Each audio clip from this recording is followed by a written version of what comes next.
But because there were so many uncharted mine shafts around the place, before we fired the heading, we would drill a little bit further into one of the holes, generally one forwards, maybe a couple in the backs, and then just spear one down into the floor, just for shits and giggles to see what was out there, because if you do hit something that's uncharted, 10 to 1, it's full of water. Yeah, right. Especially in Gympie, because Gympie is quite famous for being flooded. Oh, yeah, right. Yeah, yes. and yes. so you're in a confined area and you hit water, and you know things go south real quick. Because blokes die, That's right. There's a reason why why we have to do it. And the same in coal, even in the open car, in the pit, and you're hauling out coal and you can smell it. It stinks. It's terrible. And then they come down and they'll do a breathe. Yeah. And if it's too high, we have to get out. Welcome to the Beers with a Miner podcast. My name is Mad Mumzie and I've been driving the huge dump trucks in Australian open cut mines for over 10 years now. I wish I had $1 for everyone who said to me, "How does a little thing like you drive those big trucks? You must be rich. How do I get a job doing that?" My mining friends are asked these questions all the time too. This is what started the Mad Mumzie journey to share stories and tips from living a mining lifestyle and to let others know what it's really like. Tune in each episode as I sit down for a relaxed chat, usually over a few beers, with a fellow miner. Women and blokes with various experience, roles and opinions share their lessons and stories with you. Not everyone is cut out to be a miner, but why not? What does it take to thrive and survive in this industry? Now, let's dig in. Get it? Dig? Mining? Crack me up. Well, hello and welcome to episode 92 of Beers with a Miner podcast. I am Mad Mumzie, and today I'm excited to share with you a conversation that was just spur of the moment, random, and I said, hang on, I'm going to hit record. And we were sitting out the back of Mum's, and we've had a visitor over from WA, and it was his last night. I think it was his last night, and he was heading off on his next adventure. He's trekking around in his trusty cruiser, or I don't know, whatever it is, car, with a camper thing on it and all that. Great setup. And he's, having fun, living the dream. And he called in here to see us because, don't drive past us, mate. But we were sitting out the back having a beer and talking about my podcast. Somehow it came up. And I shared with him about the episode I did with Mad Baz about mining acronyms and mining terms you need to know, and that they're bloody hilarious and all that. Then he started going on about some underground ones and how a lot of the older people didn't even know why they were called that. They were just called that ACB, whatever. That's so not it. But and then he said he found out why and what it was, and I was like, hang on. Can I record this? And he looked at me like I was a mad woman. I said, no, this is gold going to come dripping from the ceiling, and my peeps need to know about underground shit as well. Anyway, nearly 2 hours later, we were still going. I ended up asking him all about how he got into mining, what roles he's done, and he's a real storyteller, and it was just gold. By the end, we had quite a few beers, but hey, we were sitting at home, basically, out the back. And a couple of things happened along the way. There was an explosion, right? Make sure you're listening to that. An explosion next door. It scared the crap out of me, but kept recording, and I decided, don't worry, everyone's okay. But I decided to keep it in. And then we got called out by the supervisor from the house, because by then it had got dark and we're still out there drinking and telling stories, and by now I'm in full interview mode and asking him questions, and he was really good at keeping me on track. So it was just my trusty iPhone on the table at the gazebo. You can hear a few birds around as they were settling in for the afternoon, and it's just a really great conversation that I want to share with you. So I hope you enjoy it as much as we did. And to old mate, who is now a subscriber of the podcast and I'm sure has listened to a few, and I think he went through and found all the underground ones and had a listen to those, and also I told him the ones that family have been on as well to listen in. And now he has joined the Beers with a Minor guest club. Thank you so much for doing that with me. I really enjoyed it, and I know it will be valuable. And we'll have a laugh, right? Here's to you, and cheers to all the undergrounders out there. I don't know how you do what you do still. I stuff that. I'm not ever going under there, but I love hearing about it. Stay safe, and if you're new to mining, this is a good insight into what it could be like working underground. And a lot of this is WA based as well, but he has worked over here, which you'll hear a couple of stories about. Gympie, the town that saved Queensland when they found gold back in the day. Yes, this episode, if you're new, make sure you head to mining.teachable.com. Heaps of great resources over there for you, and especially if you've just got started into mining. Look for got a start date now what? Get in there, know what to expect. And if you haven't got that start date yet, it's all right. Still go there, because you'll get an even deeper insight than what you got on the how to get a job in mining courses. All right, and make sure you listen to Mining Terms You Need to Know with Mad Baz. But in the meantime, let's listen to this bearded underground fella, we'll call him.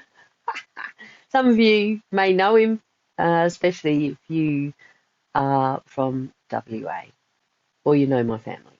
We'll leave it at that. Okay, love to see you. Bye. Let's dig in. Get it? Dig. Mining. That cracked me up. This is so much fun. Okay, shut up, Mad Mumzie. We want to listen. And remember, the audio might get a bit... Actually, I'm surprised. I think it was pretty good. Anyway, let's do it. I've got the Mining Terms You Need to Know with Mad Baz, episode 44. And I have an underground miner here, and he's just telling me about some of the underground mining terms that even some of the older people didn't know about, like a VUG, not a bug. Not a bug. V for Victor, U for uncle. No. It is, I think. Uncle. G for graphite. we need a glossary of terms for what they are. I don't know. You can get together. Alphabetical. Yeah, but anyway, VUG. Language. Yes. Whatever. And so, can you just explain what a VUG is? A VUG, please. Naturally formed void in hard rock. I don't know if it's the same in coal. Could be. And see, that's good, because that's the difference. I've had coal mining underground people on the podcast, which you'll hear when you listen on all your travels. I did download that other one earlier on with the underground dude. There's another podcast there. Yeah, there's a couple. Is there? I spotted one. I thought, I'll get that one too. Oh, you did? Yes, there's one with Soraya, who was the real miner's apprentice electrician. She was an electrician, but he had to look after her. So you'll hear about that when you listen to the one with Mad Baz. And it says the episode number and all that. So, but yeah, we're talking about underground, and because you've never done coal. No. Right, hard rock. Cool. Would you ever do coal underground? Yeah. Yeah? You just haven't had the opportunity? No, it's just, it was never been an opportunity. Yeah. Just moving around with the hard rock dudes, I guess. And you were talking about some of the mining terms, like you'd seen a big long list at one point. Oh, yeah, one that stage, was but done. my memory is too many beers away. And Yeah, and that's fine. But you also said, that, which is what made me want to hit record, is that some of them were you knew most of them, but there were some that were old-time miners and timber something or others. Yeah, and timbermen all back that. in the day before they used mechanical ground support, meaning like a jumbo or air leg or whatever, they would just use timber, big chunks of timber. And I saw that in not Norseman, in Gympie. Yep. Old mining town, and we're breaking Yes, into these Queensland. old workings, down wherever it is now, Harvey Bay area, South Harvey Bay, and we weren't allowed to go in there. Once we if we hit one of these things, so we used to have to. So we take a 3 metre round, so we drill 3 metres or 4 metres in front of us, but because there were so many uncharted mine shafts around the place.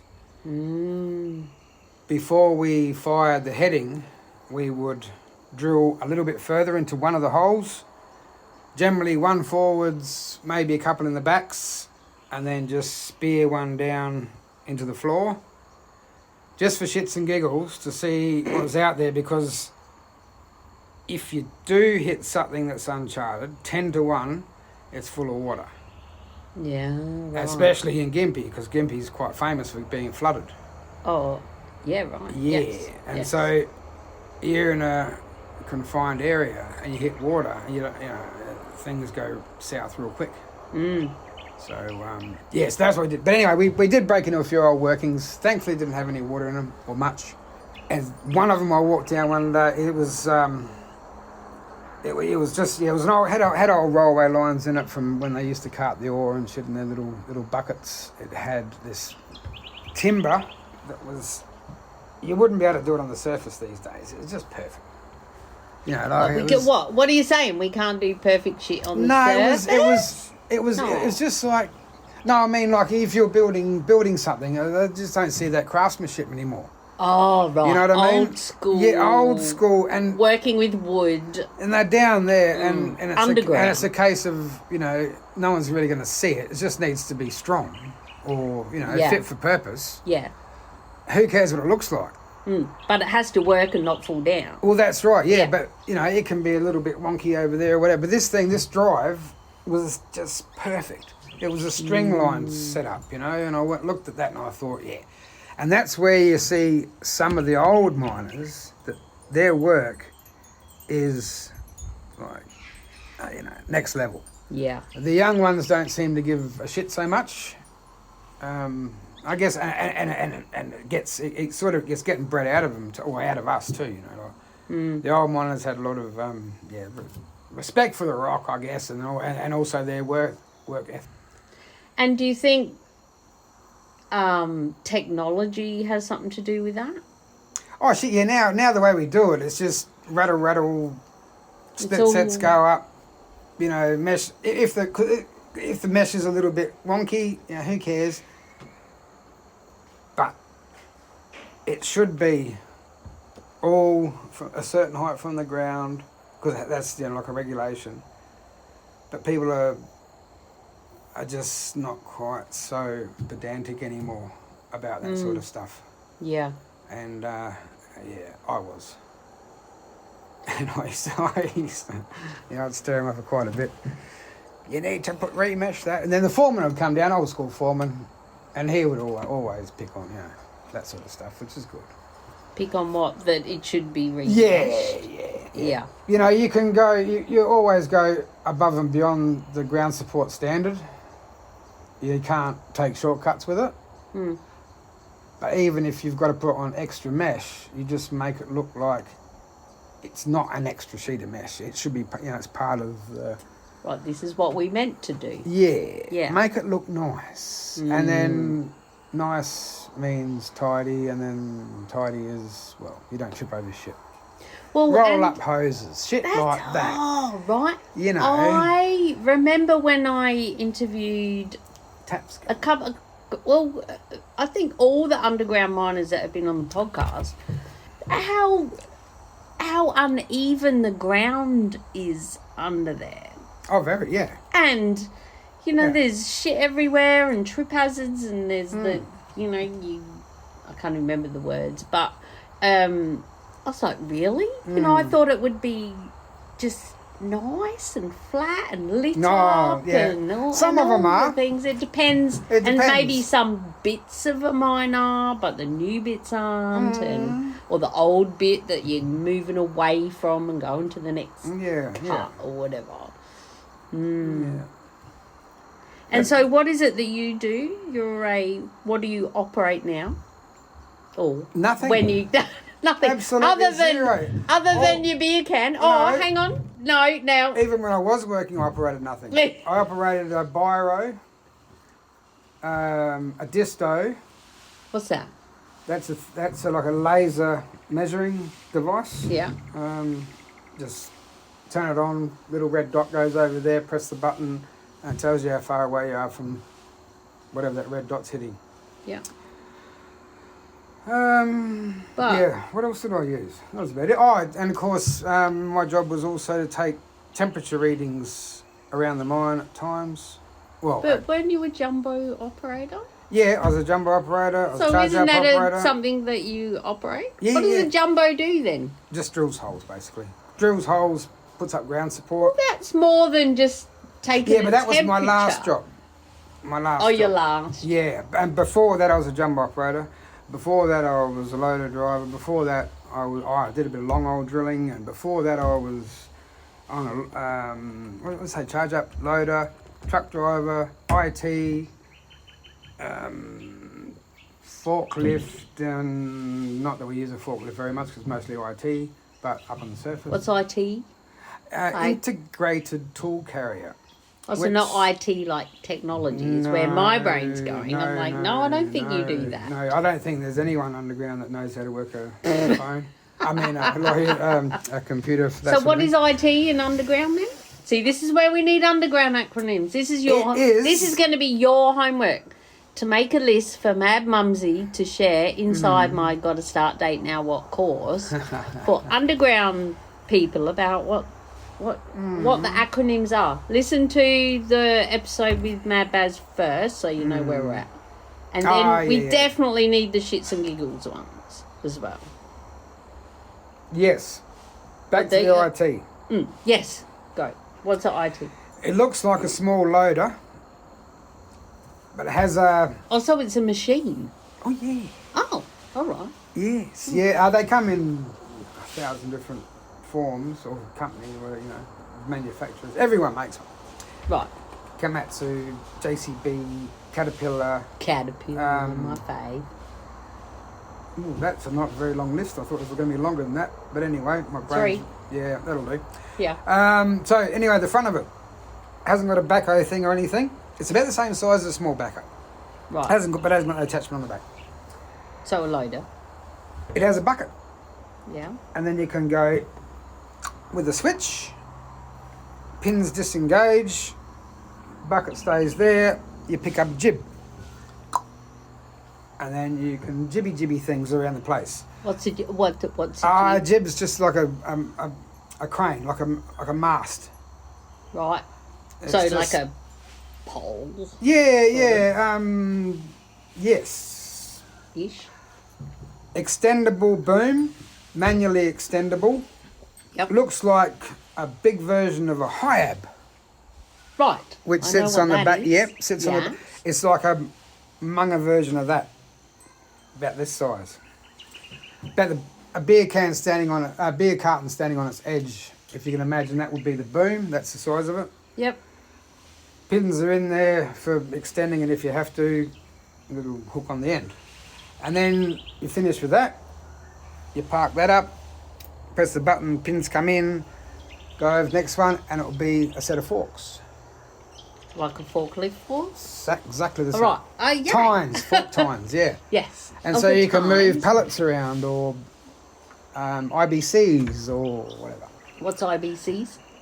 That's one of those 1,000-litre pods. I think it stands for International Bulk Container or something, so it's a standard size. Right, with the wire around it and the plastic in and between. everyone uses them as rainwater tanks and that Yes! sort of thing. Oh, they do that in WA as well as here. Yeah. We do here too. Everyone's got one of those. they're about I as- haven't got one, about as by the way. popular as a I need container. one.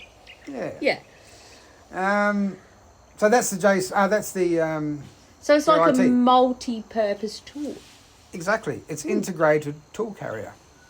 Which is what you said. Yeah. Right. Now IT. my brain is caught up. Yeah. So that's the IT. Most useful apparatus. Yeah. Oh, I got droopy ears. Of course, the most important thing, or the most, I was going to say popular thing it does, is it carries a basket, a work basket, quite a big work basket, probably 2 meters by 2 meters. It's as wide as the machine and pretty much square. Yep. They come in different shapes and sizes, and it also picks up those, and that's how the boys conduct all the service crew work and sometimes charging, anywhere you need to get off the ground, and there's no other way. Back in the day, you would stand in a loader bucket and just get lifted up. Right, but that you wouldn't be allowed to do that anymore. No, now we need there's no procedure for that. No, that was the way. So things are very easy then. So You it's just go, like a right. man lift. Yeah, like a Manitou? yeah, a Manitou's I remember another a one we Manitou use, when they similar. bomb along, Yep. and then they can also pile all their tools and crap and shit in there, and then lift it up to the big diggers and to get it up the top anything when you need to they're do up doing in a there, shutdown and all that. That's right. how I know what a Manitou is. Mm. And they bomb along. Yeah, it's like a what you said. Work basket, Yes. cage, basket we used to call them. Go and grab the basket.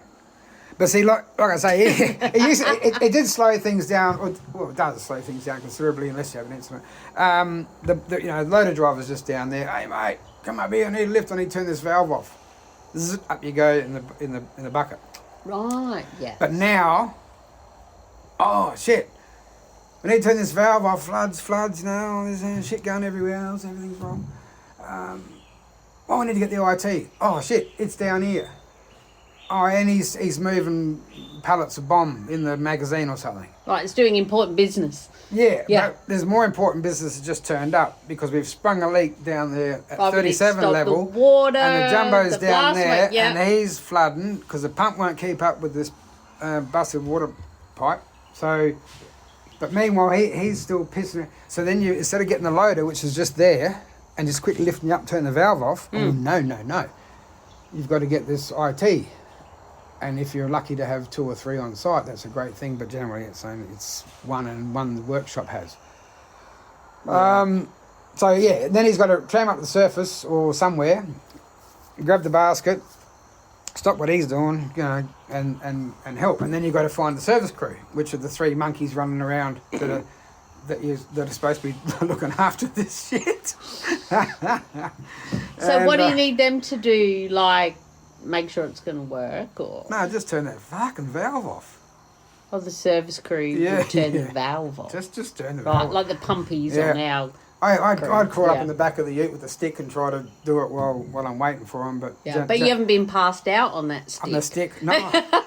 To turn off a valve, There's many, and if shit many goes to things. shit, you'd be in trouble. Yeah, yeah. If I fell off the back of the ute, and what are you doing up there? Because I've landed on the stick, and it's worse than the incident the other night. When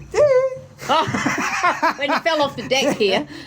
So you can imagine, because at least there was no paperwork here. Yeah, but there were any orchids down there that you might wreck? No paperwork. Well, only I orchids. think the orchids was a good thing because it seemed to have given him some kind of encouragement to even hang these Elkhorn things as well. Yeah, that's They right. did a good job, and it looks really nice. It That's looks right. very, very nice. There's 18 of them here. Yeah, there's always something to. We can always find an excuse for having another drink. But we Cheers. did digress. We did. The pigsty. Pigsty. Yeah. Oh, mining terms. Mining terms, yes. Copy. Further from the timber business. The timber, yes, and the old school. Yeah, thing. yeah. And one of the old school things was if you needed to support ground that was like a big area, was generally it's 3 meters to 5 meters. 7 meters, I think, is the maximum width according to WA mine regulations, without having additional ground support above and beyond what you would have for a 5 metre drive. Right.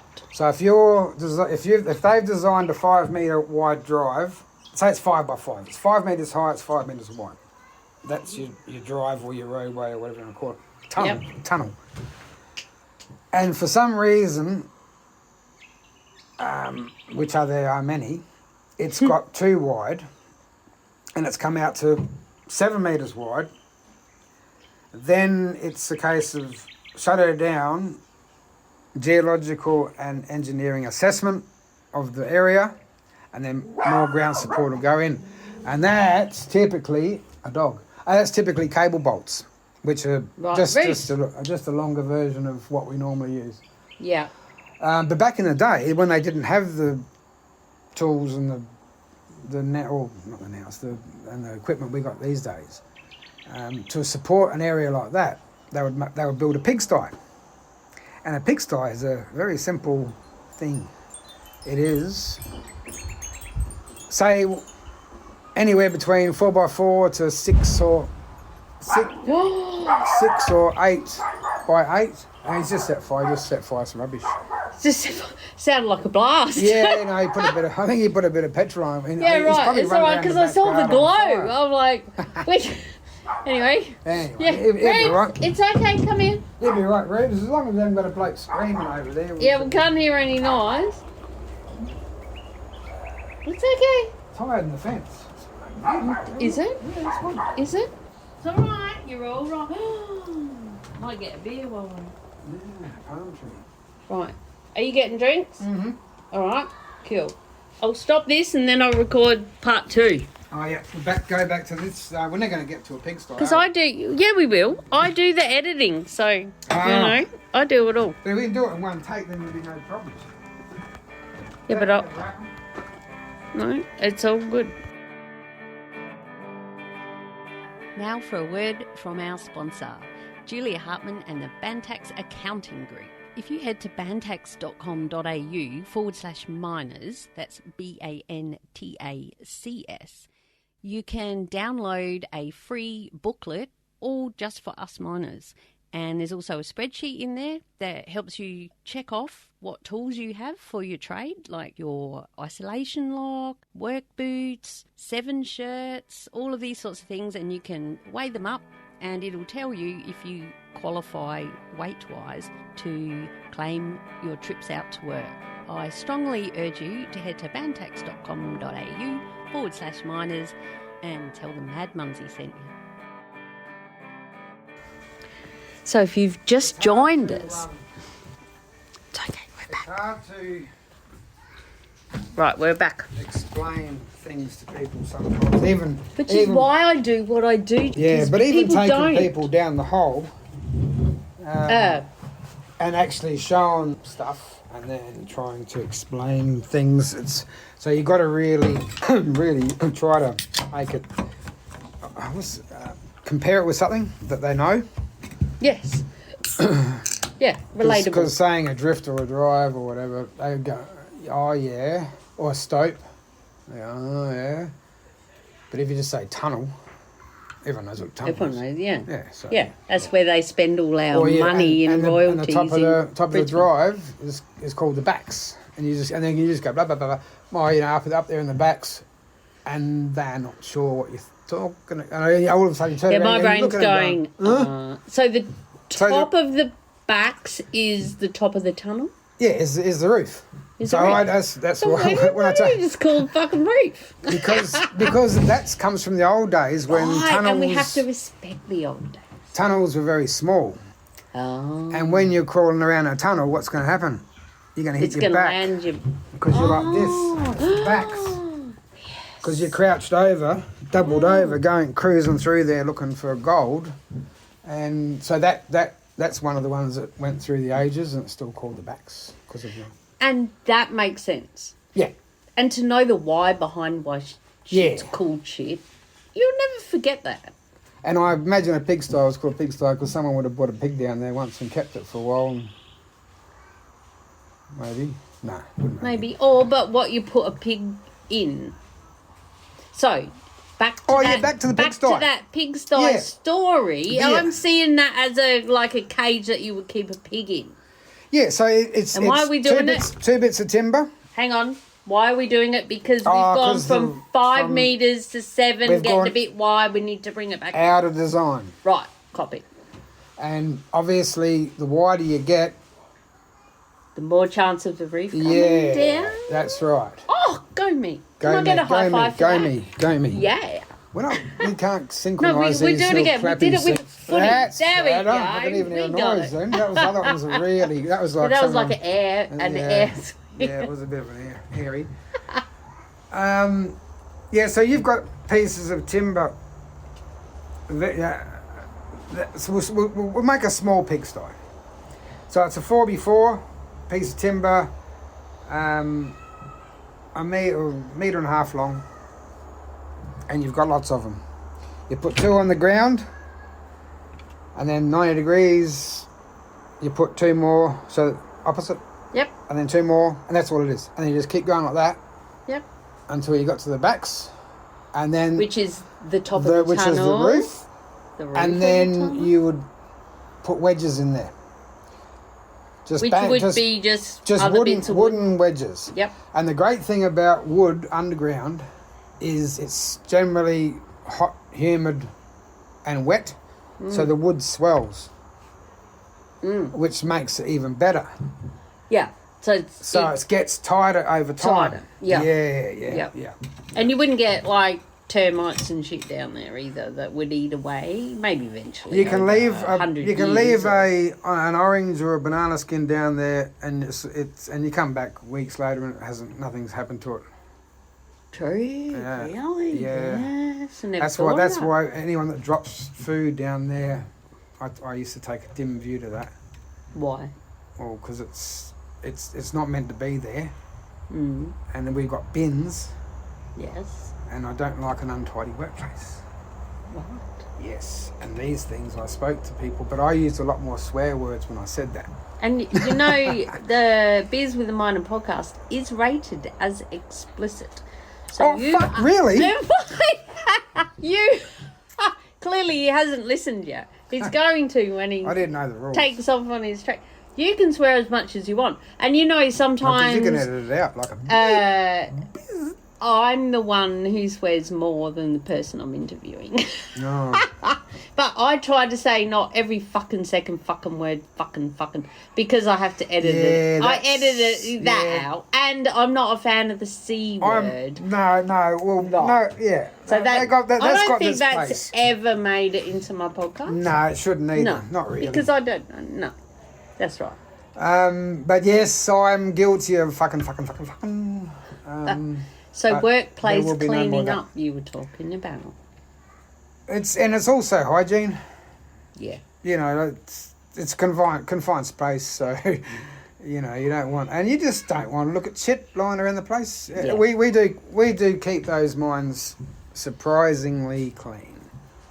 There are some people, some mines, some places I've been that are not so good. That's it. Then it's the culture. Yes. The last 2 jobs the last 2 mines I worked in for the same company, same camp, but it was Rosemont, which was this one band camp, which is all right. I can edit that. What? This one band. Oh no! This is the mine. That's what I mean. The name of the mine. Oh, sorry, you're not even going to say the name of the Well, you are hole. if you want to. It's a good thing. Because then nothing can come back at you. Yeah. At the moment, you're an anonymous, bearded, underground miner, right? Yeah. Which is how I try to run the podcast. Lots of people will say where they work and all that, which is fine. Yeah. But then it gives everyone the freedom just to be real and honest. And at this one band camp called Rosemont, which could change. But if it was a good thing, I can leave it in. Oh, it's a very good thing. Right. Yeah. No, it's great. So after all that, we're going to leave it in. Oh, yeah. I will not mention the contractor I was working for. You, and I will not mention the client we were working for. But anyone that wants to research that will find out really quick. So anyway, Rosemont, I was there, I I think I got there 8 months after they cut the portal. I was going to be there for the start of the contract, but I didn't pass my medical. But anyway, I got in there. Very nice place. Kept it very clean. The culture was there from the start. And then I got moved to another portal they were going to cut only about 15 k's down the road. Same camp, everything. And that joint, we had the big kahunas come from everywhere to have a look at it, because the portal, what we did at the portal was next level. Yep. Made it look really, really good. And spent a lot of time on it. And then the standard in the mine, plus my foreman was OCD, which was a good thing. I didn't mind that. But the place was immaculate. I have never worked in a place so clean. It was shitty ground, which makes a mine hard to deal with when it's the ground's not so friendly. Yep. Because it just looks ugly, because it's got big, the ground falls out over there, and it's just not a smooth, nice tunnel. Yes. So but we did keep it nice and clean the best we could. And in saying that, it was only a new mine, which is easy to do. But when if you went to Mount Isa or Broken Hill or Kalgoorlie, those mines are massive. Yeah. And they're old culture. Old, yeah, and it's just you can't keep a mine. There was 700 odd k's when I was in Mount Isa. There was 700 k's of underground development.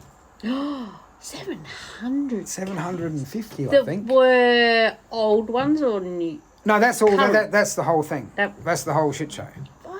Which is a lot of kilometres of mining. Shit. But it hasn't been there for like 200 years or something, but more thereabouts.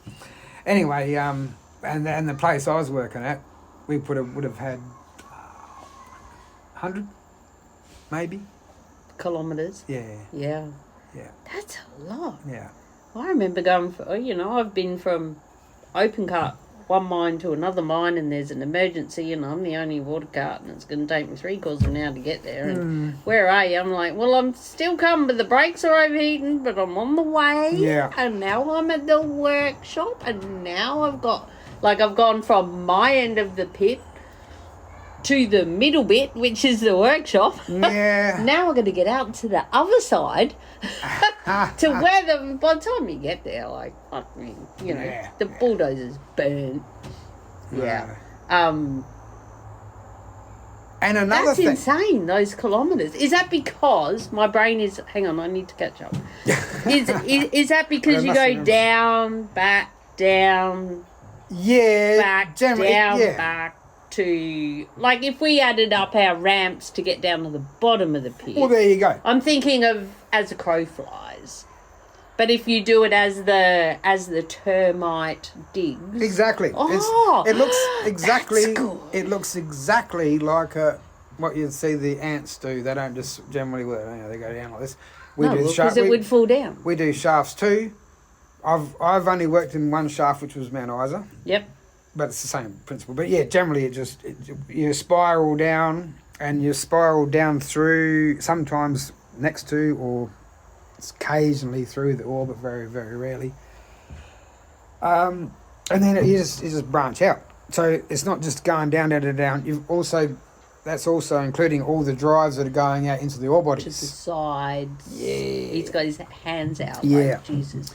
And then it goes down another 20 metres, and it does exactly the same thing. It goes down another 20 metres, does the same thing. Generally, typically 20 metres between levels. So you said Mount Isa is the only place where you've been where there's a shaft. Don't they all have a shaft? Declines.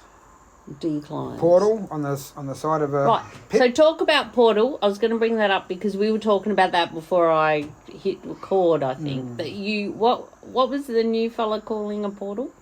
A porthole. A porthole. It's not a porthole. It's a portal. It's a portal. It's a portal. Portal.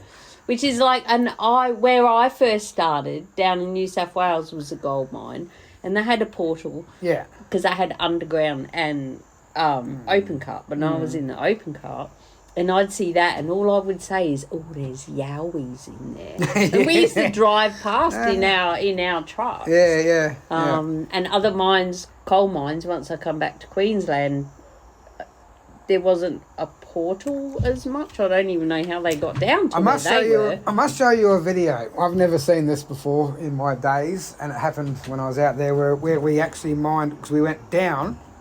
We did our mining thing through the portal in a pit, because it was an active pit.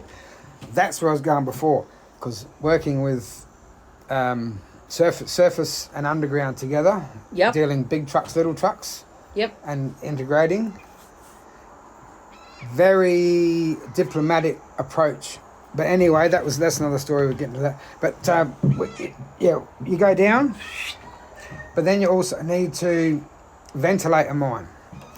There is a little bit tricky. Yes, I've seen the and they got the flames coming out. And there's a number of ways of doing that. Yeah. And this video is of what's his name? He was a good bloke. He's actually driving his loader. This one guy at this one bang camp. Oh, I like the guy so much. Anyway, he's actually driving his loader back. We're mining out into the pit. Mm-hmm. Yeah, and that's you don't see that very often. And so, what do you mean by that? Why don't you see that very often? You're like retreating out. No. This was just to create a part of the ventilation circuit. Oh, okay. Yep. Yeah. So this was because typically you would drive, or you'll send or make it so that the fresh air goes straight down through the main entrance, the portal. Yep. And then it gets exhausted elsewhere. So you really need two away. And there's also the second means of egress. You can use it in an emergency, that sort of shit. Yeah. And every mine's way different. And some of them are simple, some of them are quite technical. Yeah. That's why we have ventilation engineers and ventilation. It's a whole industry around itself. It is. Well, and because we had a big shit fight here with one of our mines with the ventilation and the ventilation's always that's why I run around with my little Kestrel, they call it. So that's the brand name of this bloody small phone sized atmosphere weather checking device. We had to have like a canary. It was, but technically. But this one I didn't have to feed, except batteries. And didn't shit. No. Except it shits itself and doesn't have batteries. Yeah, because we only needed three things. We needed because we didn't really we rarely monitored contaminants. Oh, really? Not gases? Yeah, there was gas detect, but not a lot of it. Mostly they'd be in refuse chambers, and far as air quality goes, that would be tested infrequently. But really, my job was, that's another one of the tools I hang around here. To check every working heading at least once a shift, and that was air flow. Yep. Temperature and wet bulb, which is basically humidity. Right. And there were certain cut-off points. So I had to have at least half a cubic metre of flow every minute, a half a metre every second of flow, which is because it had this little propeller thing on this little phone, this little Kestrel. And then if you had 25 degrees temperature, 25 degrees wet bulb, you're grinning. Once it got to about 30 wet bulb in 25 degrees, it's getting a little bit, you need more, humidity. You need a bit more vent.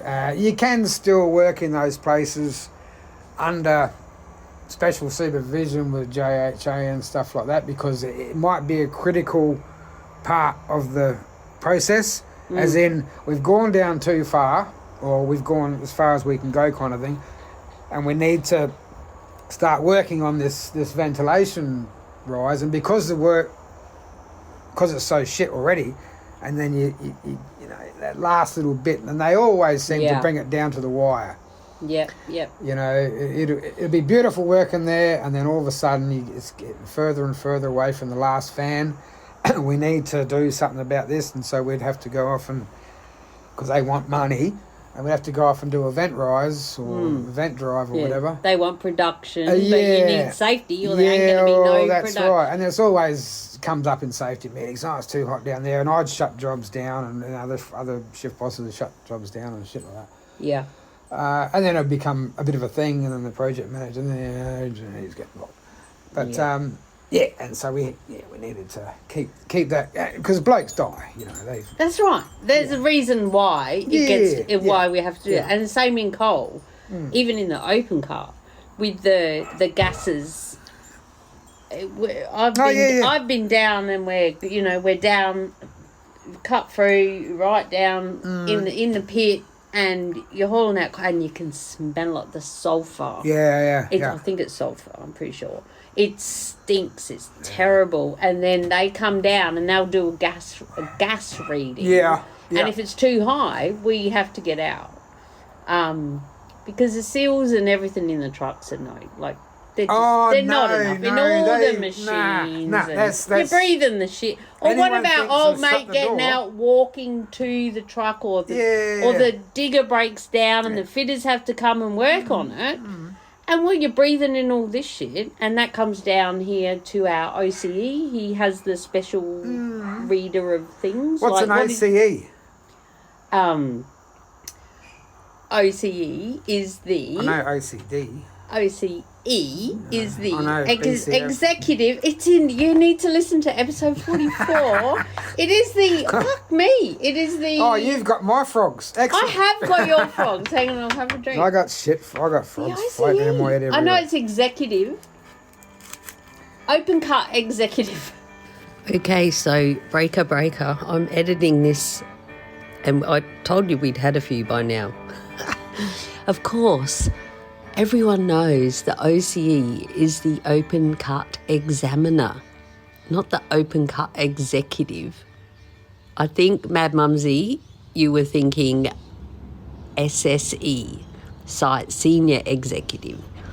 But OCE, especially my newbies, OCE is open cut examiner. But you'll know that because you'll hear it a million times anyway.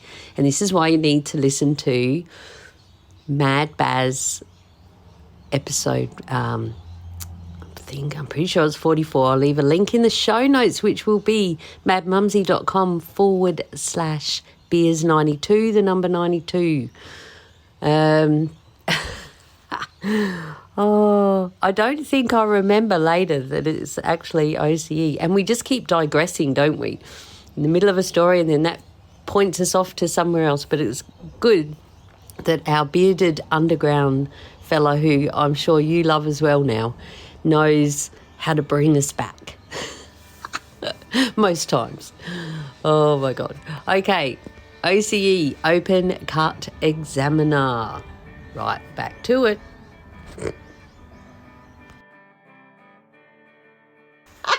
I'm pretty sure that's it. Oh my God, I have to listen. So he's the big... He's the overall controller who can shut it down over everybody else. Yeah, right. So, but the supervisors that are running around, like your... do you call them shift bosses? Or supervisors? It's a supervisor, same thing, but yeah. Do they not carry those tools with them to just do spot checks, random checks? Maybe some. Starts to smell a bit iffy around here. I'll just... Because that's what I do. I wouldn't do them all the time. I'd mostly do them when I wanted to.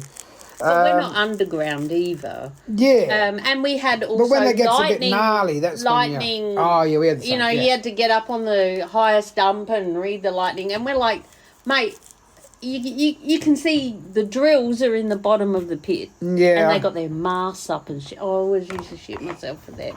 Yeah. And there's a lightning storm. You can see, you know what it's like when you're out there. And it's like, We're like, fuck me. And they're like, no, it's still 30 kilometres away. Like, really? You know, it looks like it's about right on us. Or then they're on the other side of the mine, under a lighting plant, being a moth. Listen to episode 44. And then that's 30 kilometres that way, and then they get back to the start, and then it's 30. So they're 60 kilometres away to read how far the lightning is. Have you seen one of those weather zone things? What we used to look at on the for lightning? I've seen lots of stuff online. Yeah, this but is... we're in our truck. We can't see it, and we don't know what the But they had a thing they pointed. They knew, or I don't know. They had an app. There's an app for that. Yeah, there's an app for that. And it's, as over the years, it progressed. Oh, well, that might be what. Because all the mines in that area, there was 9 pits, and I've got their login, which I use quite frequently. Not quite frequently, only when there's a lightning storm around. So you've got all your red dots, and then there's, within 15 k's, there's like a red line around every single one. Or there's like a circle in it. All the circles join, and it becomes like an area. Yep. And then there's a blue So it one. says your exclusion zones are very visual. Yeah, and then there's a blue one, and then there's a yellow one, or what I think it is. And so you get it's within 30k or 40k's, or then it's 30k's and then 15k's. And 15k's, every time it gets closer, the rules change.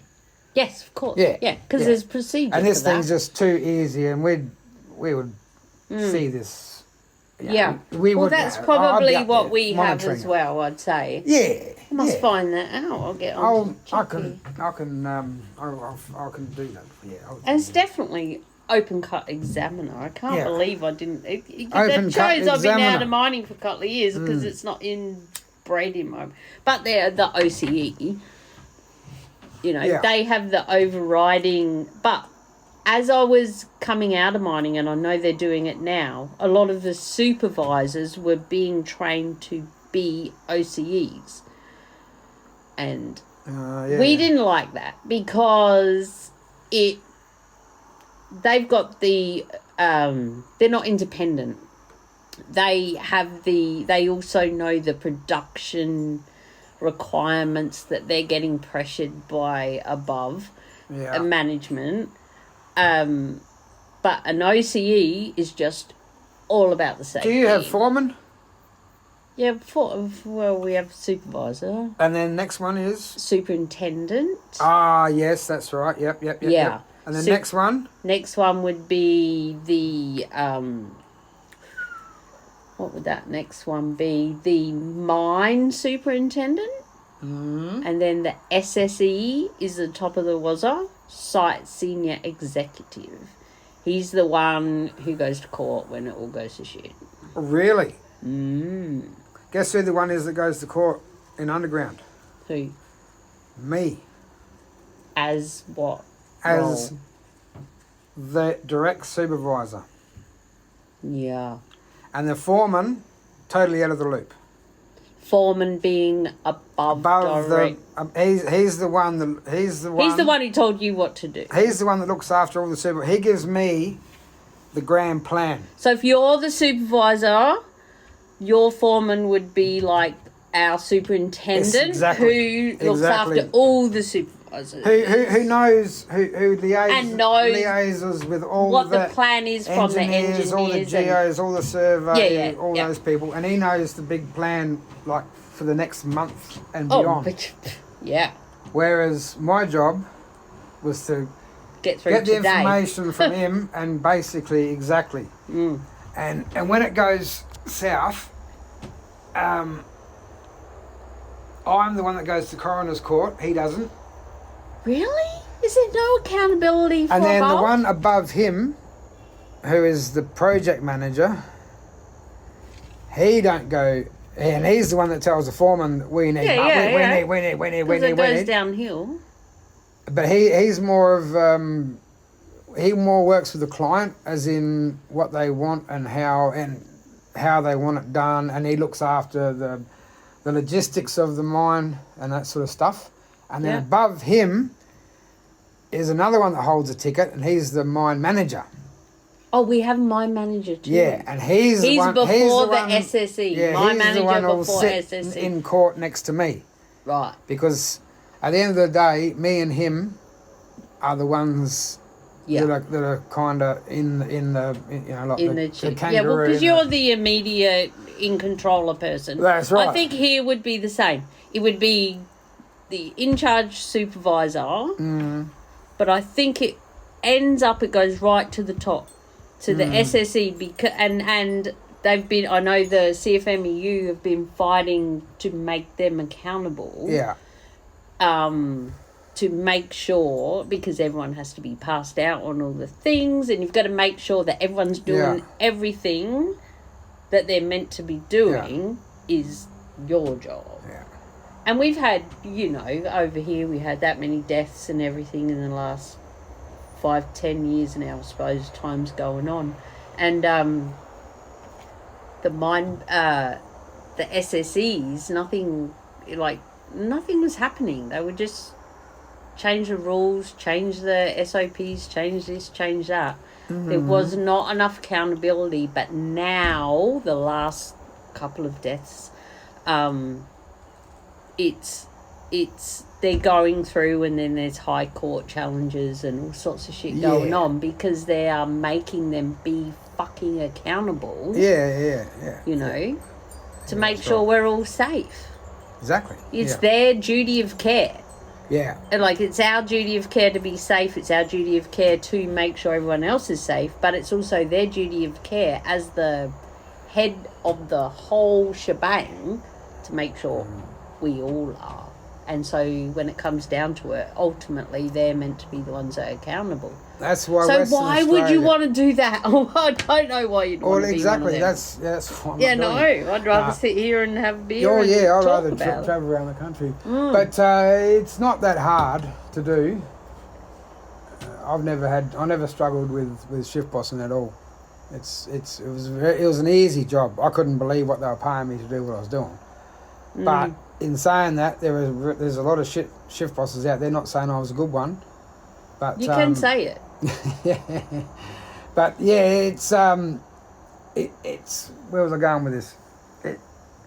It's great to have all the fluffy stuff that people design. These forms that must be filled out, because I know there needs to be a trail of accountability. Using those take fives and all that sort of stuff. And the tick and flicks, and they implemented a new one just before I left, which I think was just a step backwards. But anyway, that's my views. Way less paperwork for me, which was great, but I didn't think it was ever going to work. I don't know. We're interested to see one day if I ever go back, if it's still there.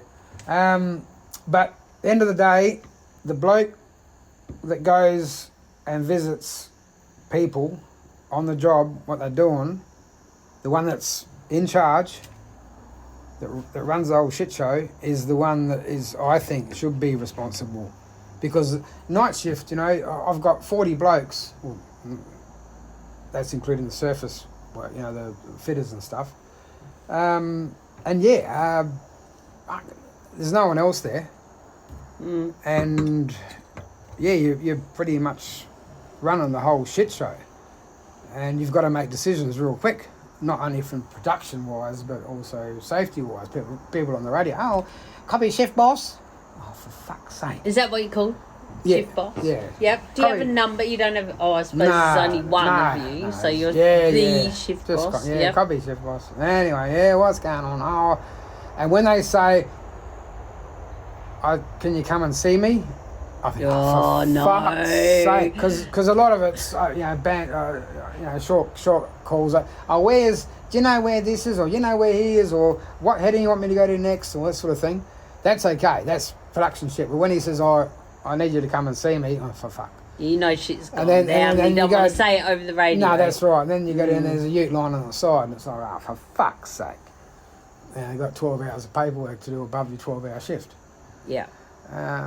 But WA is the only state too that I, as a shift boss, had to go and sit a proper fucking hard exam, like no cheating, no multiple choice questions. I had to write shit down for 6 hours. And there was 2 parts to this exam. Is that like a set for? Oh, nothing. No. It's no. There's no. It's all about. There's one part is regulations, and the other part is the act, and the act is the law. And that sounds like OCE. And you have to you have to pass the law. You have to pass the law, and you have to know all. And they ask you questions live. No.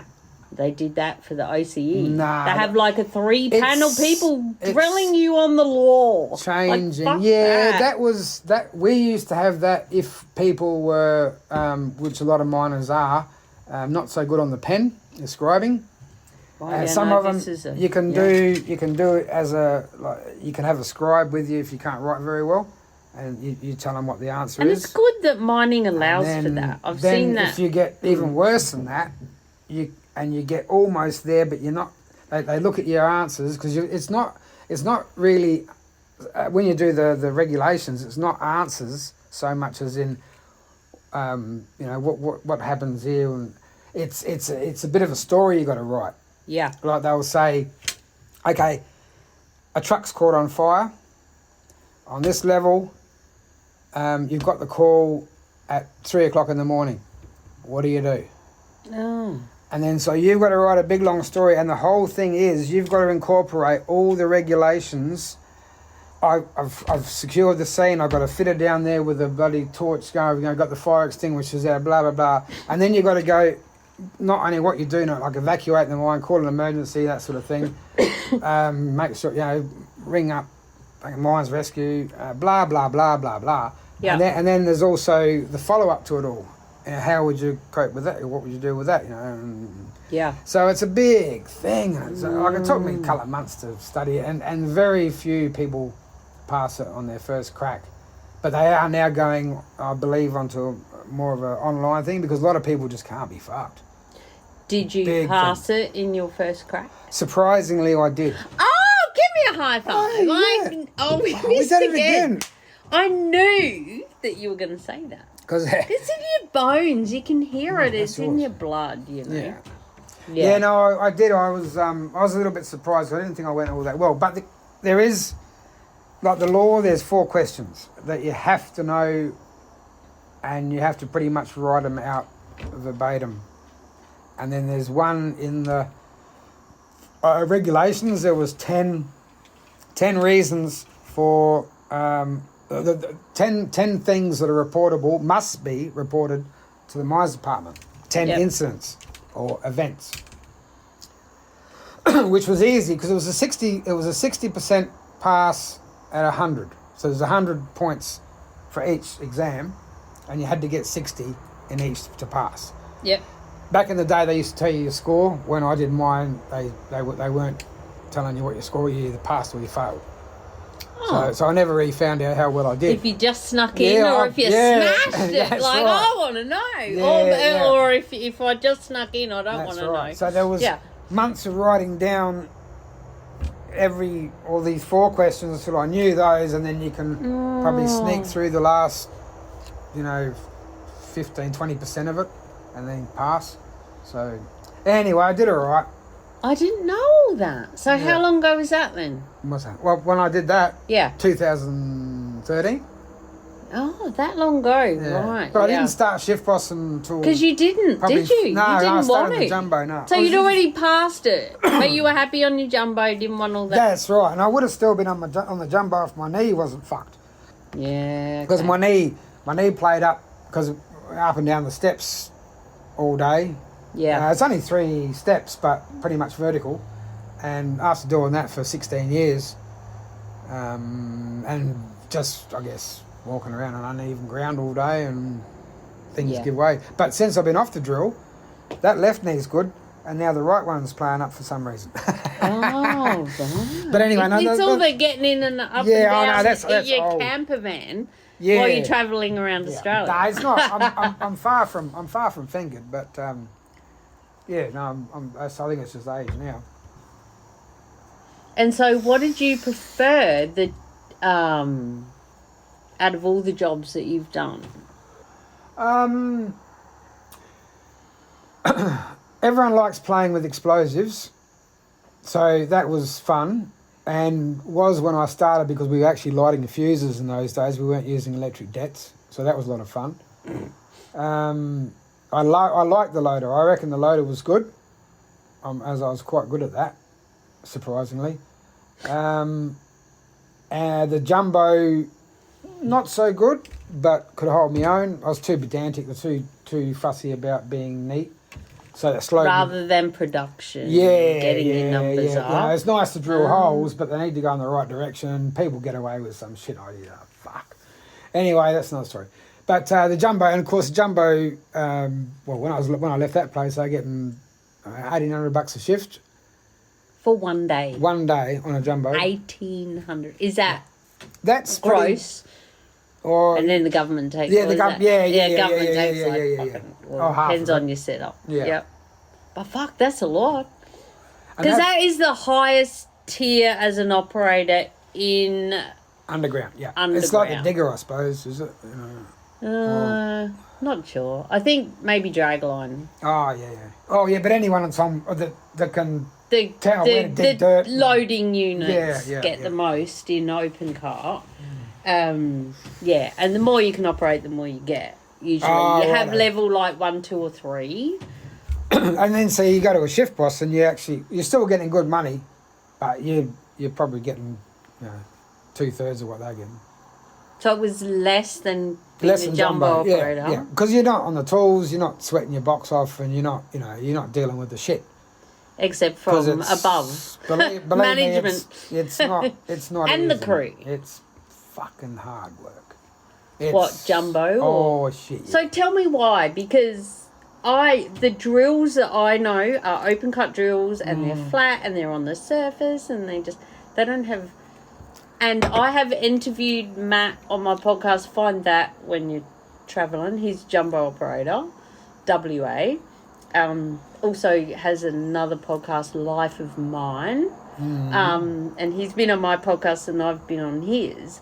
But we never really got into the nitty-gritty of what the fuck is a jumbo or what it does. I know now that it's a drill, and I've always known that that's what you do. And so when I found out that's what he does, I'm like, oh, that's what Hot Mate does. Yeah. Yes. Same. Yes. So for my peeps who are listening who don't know, can you tell us? Not without a picture. Well, you got no picture, so no. You can. If you didn't have a picture, how would you describe it? Oh, that's a good question. It's an electrically operated, or electric over hydraulic, I guess you want to call it. Most people would see it that way. So, electric motor powers a hydraulic pump, which makes typically 2 booms, which have 2 long rails, different lengths, some of them 6 meters, or they'd probably say 6 meters typically. 2 booms hanging out there, 2 rails sitting on top of these booms on a knuckle.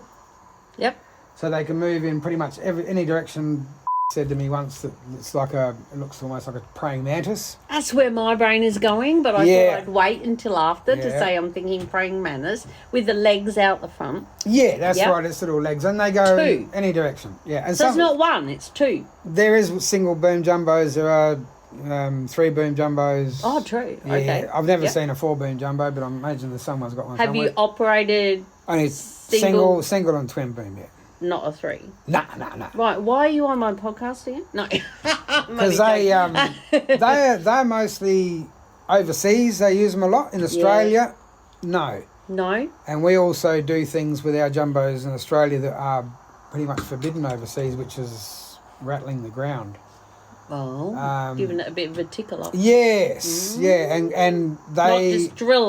Not just drilling, but installing ground support. We can, because on these rails sit 2 steels, anything from 3.1 to 5.5 meters long. Yep. But mostly 4.3 or 4.9. All steels that you buy are in 700 mil increments. What's a steel? Steel's a drill rod. Oh, right, yep. But they're called steels when they're on a jumbo, but if you're drilling with a long hole, they're called rods. Right. Yep. Copy. Thank you. So, what were we talking about? Yeah. So anyway, this thing. The praying mantis. Praying mantis. He will turn up after a heading's bogged out, which means the loader's been in there and he's moved all the dirt from the heading after it's been fired. And what's a heading? I was going to ask you the that heading before. is the drive or is the end of the tunnel. Right, so where we're heading to. Yeah, so Right. you've got a flat... So it's not on our back, but it's where we're heading to. And you've got a flat face. Yes. Yep, I know what a face is. Yep, turn up at the face because you've got faces in... We have in hard rock, faces, yes. that's right. So he'll turn up and he'll be changed over into bolting mode, which is one steel and what they call a dolly. So he'll drill a hole and then you'll put a rock bolt onto the boom and you thread it into the back of the dolly. You drill your hole. Did I say that? You drill your hole and the holes are about 43 millimeters in diameter. And these split sets, they call them, which is just a round piece of metal with a split down the side of it. Yeah. And you jam them up into the hole. And because the hole is smaller... The jumbo does. The jumbo does. Yep. With the percussion he uses to normally drill, Yep. it goes brrrr at about 130 or 40 decibels. Up. And he He's pointing bashes... up. Into the walls, into the backs. Into wherever and it he has needs to be, yeah. Yeah, he has a specific pattern to do. To drill, like a drill pattern has... In open cut, they have a drill... Now we're going to walk over here and we're going to drill there. He has a ground support standard, so he's got rings of bolts to put in, and they've got to be so far apart this way and so far apart that way. And that's minimum. If you require, if the ground's a bit shitty, you can put in more. It doesn't matter. That's not a problem. The client will pay for those, no problems. Yeah, if it means holding it. That's right, to keep it safe. Yeah, and there's a lot of jumbo operators that'll be all right, and fucking drill the face because they also paid for meters as well. So, I knew that was going to be there. And then my job was, hey, fucking shut this shit down. What about up here? You know, how about this? This is how we kill people. That's right. And then, greedy jumbo operators. Right, I didn't know that. Yeah. I kind of did, I think. Maybe. Yeah, and so once he's supported the ground, then it's because there's generally a little bit of a mess after that happens because he's rattling down loose rocks and little scats and things. And a scat is just a small stone that can slip through the mesh. Yeah. The mesh is 100 mil squares. And is that over the top of the jumbo? Yeah. And are you inside a cab? These days, yes, pretty much. The air conditioned cabs are a big thing these days, but generally it was just like a FOPS, which is like a ROPS, but it's a falling object instead of a rollover protection system. Yeah, this is a falling object one, so it's a little bit different, but same sort of shit. So anyway, that's the cab. And hang on, my brain. So you'd be there old days, inside basically a cage. Yeah. Doing all of that. Can you shout there? We can. I'm just interviewing him on the podcast. Oh, okay. We're talking underground mining. But in the dark, that's why you're in underground. That's where he likes it. He misses that. Okay. Yeah. I didn't even realise that it got dark. just had a visit by the project manager. Yeah. The project manager, the OCE is coming to see you per se. Yeah, all good, boss. All good. Okay. Okay. All right. Be in soon. You don't come and sign me paperwork? Pardon? You don't come and sign me paperwork? Oh, you bring it up here. Oh, of course. Oh, yeah, because it's just surface miner, right? Because that's sunshine miner. That's my air-conditioned office, so I can't stray too far from it. Well, you'll have to. Mine's higher up than Yeah, love it. Oh, I'm keeping that in. Yeah. No, need another one. So, what are we up to? I know, and that's the thing when you get interrupted. Thanks, Barry. Yeah. I can have one of mine. I've got heaps. You like mine? Where? Not near. Oh, you've not got heaps. I'll have Barry's too then. Please. He won't mind. No, he won't mind. Love you, Baz. He's got Mad Baz. So we were talking about jumbo and operating those and being in a cage in the old days. Well, it wasn't without... really. It's not a cage. All it was just a big chunk of steel sitting on two supports. That's all. So without a cage. No, there's no cage. It's all completely. It's like just for the person standing there. I mean. Yeah, that's right. Operating. There was nothing. You don't put them in a cage, no. You just put them underneath a big chunk of steel, which is supposed to. No, protect. Well, yeah. Yeah. Really? But anyway, now, what are they like now? Tell me what they're like. Exactly the same, but they've got windows. and a windscreen wiper, sometimes. Yeah. That was the biggest pain in my ass, because the windscreen wipers all get smashed by everything. On the dust and the water. And then if your water washer runs out and you go too early and So a lot of miners are not fans of closed cab jumbos. Plus they're harder to get in and out because you can't get out real quick.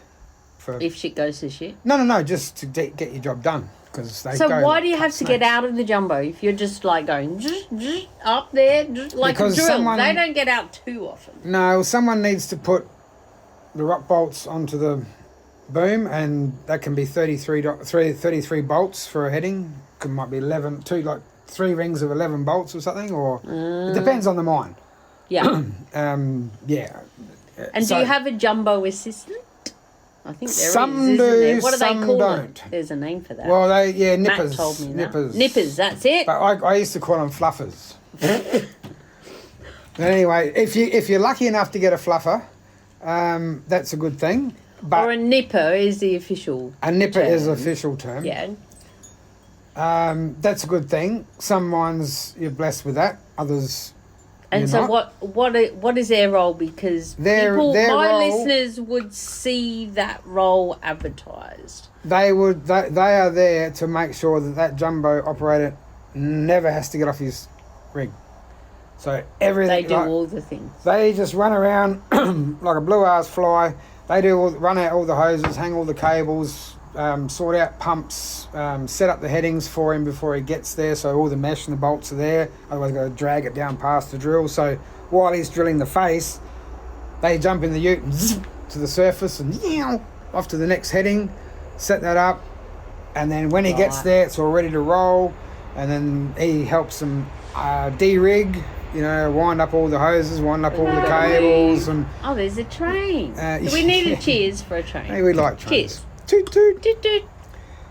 So there, and that's where you work out whether the joker's going to be any good or not.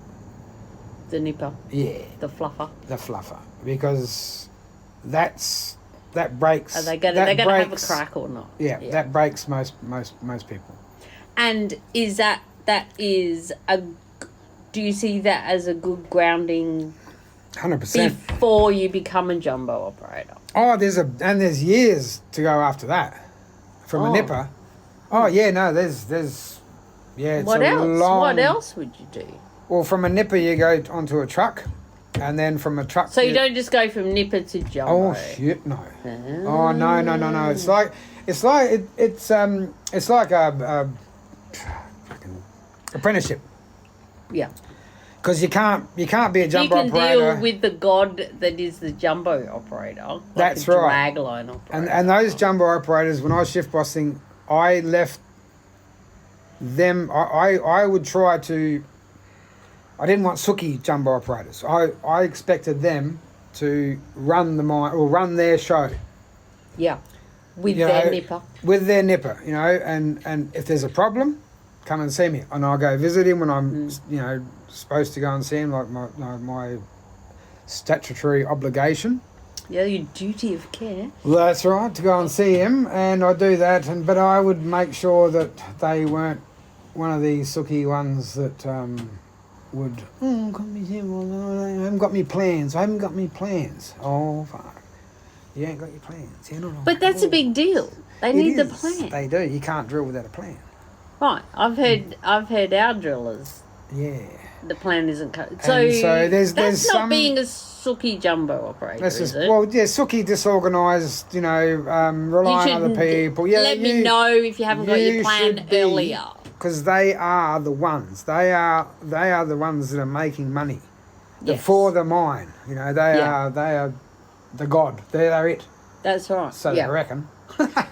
Just ask them, they'll tell you. Yeah, that's right. See, typical, that's dragline. Yeah. And shovel and digger. Some of them are really good. Cut. I've met a lot of those. Of course there are. Every role in mining, there's good ones and shit ones.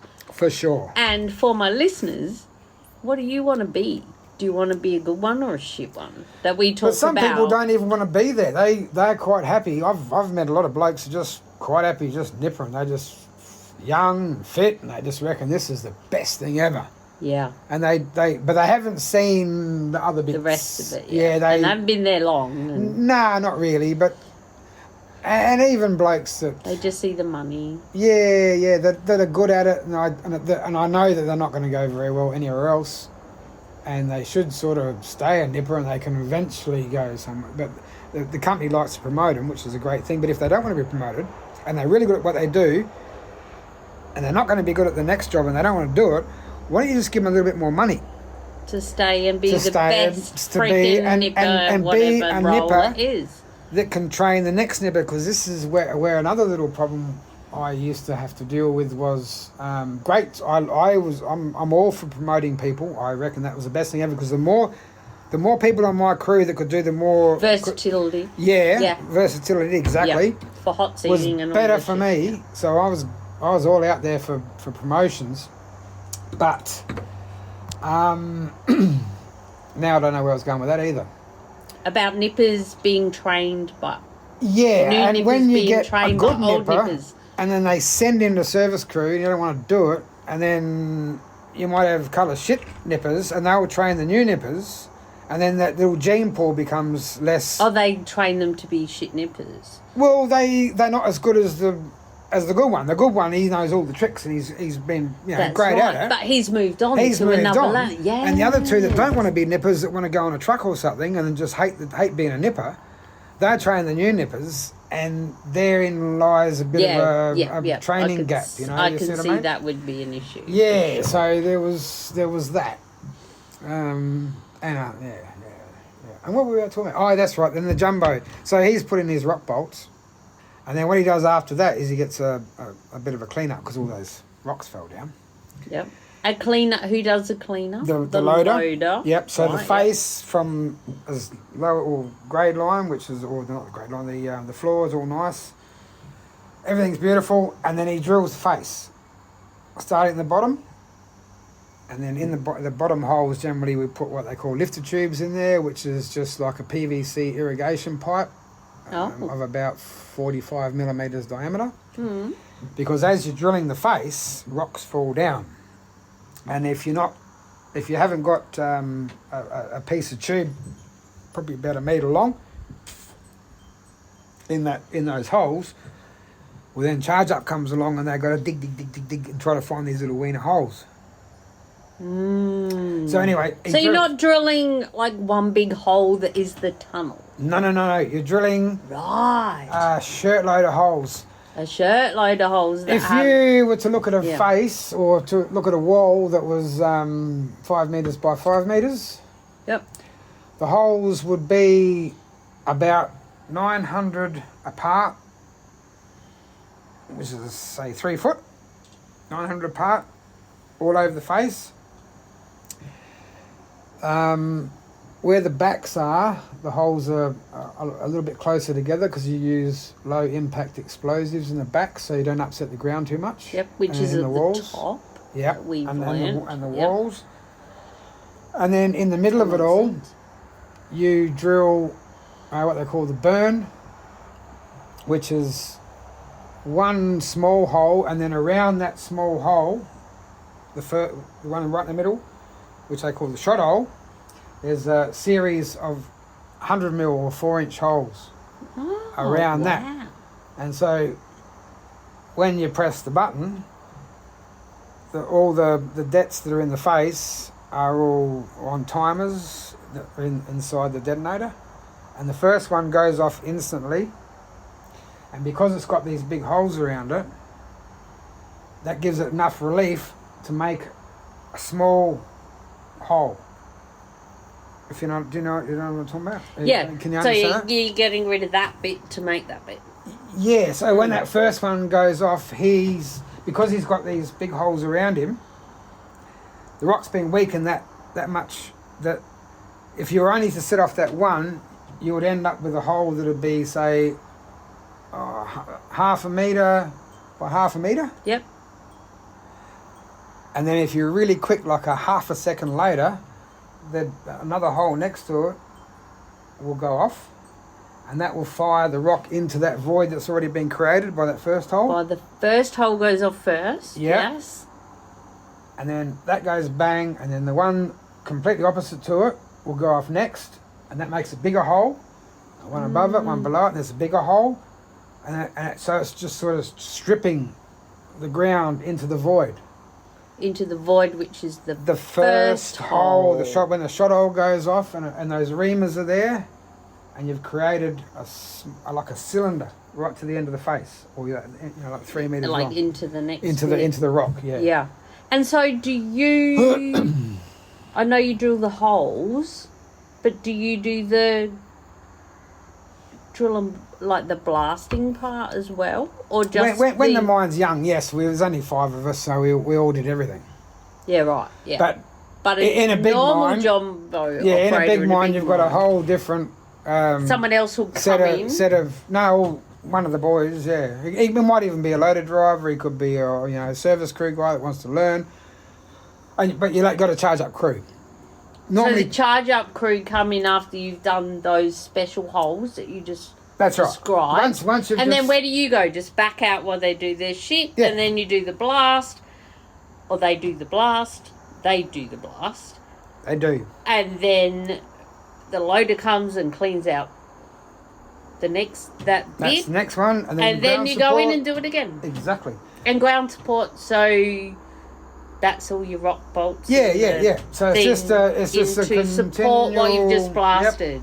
Yep. Right. It's easy peasy. Because we have, and I don't really understand this yet, but we have what they call, I think it's a longwall miner in open cart, and a lot of times they'll come into an area that they might be the initial portal hole creator when they're going to go in underground into a ramp that we've already come down, taken off all the pre-strip, taken off the coal, got down as low as we can, but we can't safely go any lower, and there's more coal underneath. That's right. And so they'll smash a portal into that. That's exactly what happens in the. I think they bring in a longwall miner, but I always thought the longwall miner was just like a one-nosed, big fat drill. I don't know that it is. No, it might be like a jumbo, but what I've seen is it's got a road header on the end. Yes, which is quite big. Yeah, and then they just go and it wiggles around from left to right, and all the coal ends up on a conveyor belt and all spits it out. Yeah, because they have a conveyor belt. That's right, and because I've only seen it in America.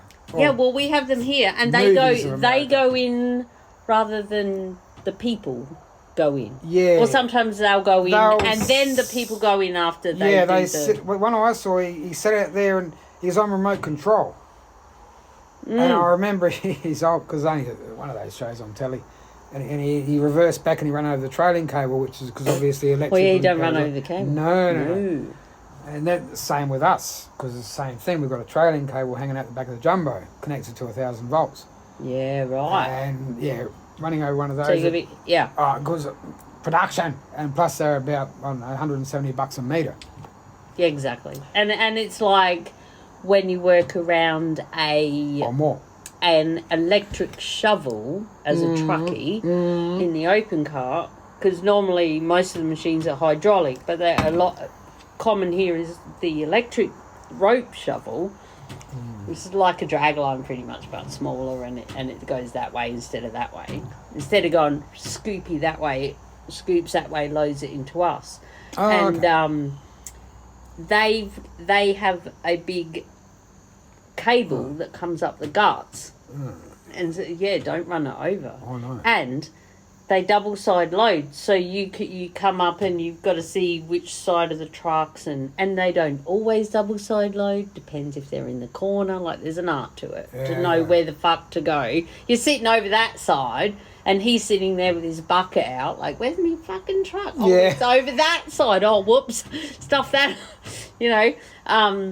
And that's why you got to listen to the two-way, because you'll know, and depends if they're and they are gods, or they think they are. Yeah, well, they're a big god. Exactly the same. They're a big god, and then a greedy god on I've never spoken about this, but a greedy god on a rope shovel is the worst scenario ever, because they don't move their pinata, I think it's called. So it holds the cable up. There's a little thing, and they turn around with their big bucket with their teeth, and they'll pick it up, and then they'll go, hold out, you truckies, I'm just going to have a move. And the dozer will, do his thing, and then they'll move, and then sometimes there's a light vehicle pulling cable or whatever, and that's good. Might be good time for a bit of a nap on night shift. But make sure you wake up, right? Especially if you're first truck. So... and then he'll walk in and he'll move over a bit, and then he'll go, and you don't know which side will be going first. You got to try and read their mind. But if they're greedy, they don't do that because they want the numbers. They don't turn around and do the picky up and the move, which can take 10 to 30 minutes sometimes. And they'll just keep digging into the face, into the face, into the face, into the face. And your truck... You've got to get to where they want you to go, because they're double side loading, and they want you to get on the most fucking weirdest, insane angle, especially when you're on the t'other side, and you've got to back in on your off side, which is right, and you're like, and it's 3:00 in the morning. I'm like, you fucking serious? And there's a cable out there, and for me to get where he wants me to go, I've got to run that shit over, but you can't. So you go as close as you can. You go, and then you've got to really swing it around, and you're pointing this way, and the cable, the cable is in front of your truck. So don't forget, when you take off, hard left to get the fuck out. And it's like, can you just do a move along, so we can all just, and because you get better production. That's right. Because we're going to get in quicker, and then someone hits the shovel, and that's the end of the shit show. That's right. And that's it's all over. Exactly. Yeah. So, I've never spoken about that on the podcast before. Don't be a greedy fucking shovel operator. That's shortcuts. Lazy. It's lazy. That's what that is. Well, that's that. Yeah, which is what reminded me of that. We just called that sort of stuff shortcuts. Yeah. Well, it's the same. Like I'm saying, when we the lifter tube. The what? Sorry. The lift tube. The lifter tube. That's the bottom row. Lifter tube. Lifter tube. Yep. Bottom row of holes. A good jumbo operator will he will scale the face, which is mechanically scale the face by using the rotation and percussion of the drill to knock off any loose rocks and shit before he drills it, and he will use decent length lifter tube. So it doesn't get buried by the rock as he's drilling the other 75 holes that go in the face. And the shitty ones, fuck's going in the face, that takes too long. I've only got to, lift the tubes half the length they should be, and because he hasn't scaled it. So the charge up boys come down, and it's not a fucking pleasing environment at the best of time, and then they're in there digging, looking for these lifters. Manually. Yeah, using a thing we call a pelican pick. Is that like a shovel? It's a pick on one side and a shovel on the other side, and it does look a little bit like a pelican's head. Yeah. That'd be I was always meaning to knock one off, but but you're too honest, and you wouldn't do that. Yeah, great gardening tool, I think. Yeah. I never thought of it in the day, but they would be a good gardening tool. Yeah, you can probably buy them. You can. They're made by Cyclone. The mob that makes rakes and shovels and shit. Yeah. Well, there's add that to your list. I'm buying one. Nah. Oh. But it might be too much work anyway. I'd probably throw the thing over the back. Yeah. So that's a lazy effort thing. Yeah, well, that and that's what you're talking about. So it's the same thing where get this drill, get the fuck out of here. I don't care. That's for someone else to worry about. And I tried to instill in the young fellas was, this is a cycle. This is, and I said, it's important you do your job, your part of the job, as best you possibly can, as neatly as you possibly can, with the thought in the back of your head that someone's following me. Because this is how it happened. That jumbo operator has done a shit job of making the face safe, and he's buried the lifters. Yep. Charge up crew hasn't done the scaling. So the charge up crew, most of them will dig and sweat and lose 10 kilos, and they'll find those lifters, they'll charge those lifters. But then there's other guys that will just charge what they can get. And when they come up and say, we only charge what we could get, and I thought, fuck, here we go. So when you fire that heading, it's going to go to shit. Yeah, and you've got lumps and bumps. And then the next one down there after that is the loader. And he gets down there and he can't dig out the floor because there's a big lump over here, and there's all things not shot, and so the next jumbo operator comes in, which is unless you're following yourself, which very rarely sort of happens except for the small mines. Maybe there's a breakdown and now it's going again. Because he's gone somewhere else or day shift, because it happens. Yeah, the other fucking crew. The cycle happens pretty quickly, and and you've got to deal with these, putting extra stabs in the floor to get rid of these lumps, and everyone's been digging and trying to get it all back onto grade. Because we use to navigate our way underground. Obviously, the surveyors do things, but all we have is a map generated by the surveyors. They put a laser. And it's computerised, right? It's not like your big road atlas that you're driving around with. Just a sheet of paper. Oh, it's a sheet of paper. Sheet of paper. All right, copy. And on there is the laser, where the laser lives, and it's just they just drilled a hole in the wall. And you stick this little laser thingy in there, and it shoots down to the face, tells you how far away from the end design you are, and the laser might hit the face at 500 mil from the right-hand wall, 4.5 from the left-hand wall, 1.5 down is the floor, and 3.5 to the backs. Yep. And so then it's all marked out with paint, and that's where they drill their holes. But if you've got, the laziness happens, and then you've got this big lump over here that's halfway up the face, and you've got to put a stab there. Same as what you're talking about. Yeah, I can see that. And when you're talking about scaling in open cut, and I've seen that with the other fucking crew, right? We haven't gone as far as that. You come in on night shift, you're like, how the hell are they that far up on this bench, this base? You can look back and you're like, they haven't scaled the wall as we're going. And because we're going down, and that wall, stay there. That is snot that is going to fall down on someone, or we're going to have a big issue down the bottom. We're going to have single lane mining, because we've got to go around, because that big snot is going to come down. That's right. Because fucking A crew on night shift didn't scale it. And so it depends on the supervisor or the shift. What do you call it? Shift boss, yeah. The shift boss. He's got to make sure it's done. On day shift or night shift, who says it hasn't been done, we're going to go back and you do it. And then that cuts out on your production numbers. That's right. Because of what's happened.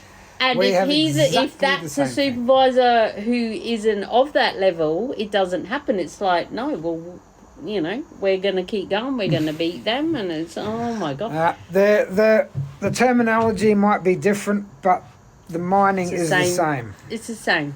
Production, and a lot of it is. The terminology is different.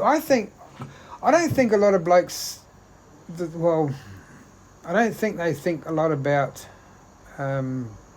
production so much in it, except for our jumbo operators and a couple of others maybe. But people are just lazy. They know it's their job. They just walk past. They don't look, and they don't think about what, you know. They just don't. Most of them are good, but there's a few you just think, wow, man. And that's where it comes back to culture as well. Yeah. And it's so mechanised these days that as well that you don't, because you're all in utes and you're all bombing around everywhere, and you know everything's pretty easy. But no one's getting picking up a scaling bar and making your job safe before you start work. Or picking up that banana peel that you left there last month. Almost impossible to. I know. Look, I'm guilty. I'm guilty as well. I'm 100% guilty. I've been pulled up a number of times, and I've seen shit, and I thought, fuck. And then I got. Oh, it was a long time ago, but one bloke said to me, he was a good. He said, you've got to look. What did he say? Oh fuck! I can't remember now. You can, if you could remember what. Yeah. No, it'll come to me in a minute. Yeah.